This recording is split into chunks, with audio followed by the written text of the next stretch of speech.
Helen Fellers. I'm known as the Reading Rooster. I have books to crow about and books to recommend. And today we're talking about trains. 85 Years, The Little Engine That Could by Wally Piper. This is a Green Willow edition, and here it is in board book. And this edition is an abbreviated edition for the very, very youngest.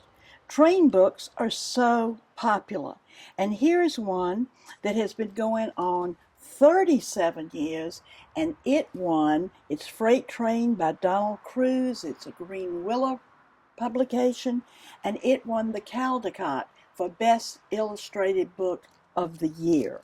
A brand new one by Sebastian Bond is Whoosh and Chug, and it's adorable. It's Harper Brothers, and it is a great picture book for the very youngest.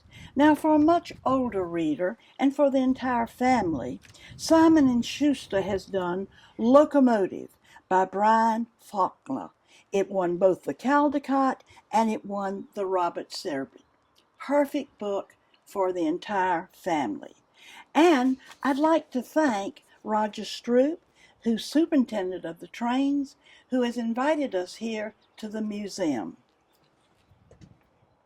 Welcome to the South Carolina Railroad Museum. This is the operating railroad we have is the Rockland, Ryan, and Western. We are South Carolina's only operating tourist railroad.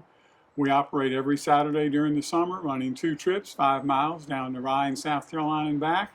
Welcome to come ride with us. We run a dining car, we run an open air car, and we run a caboose.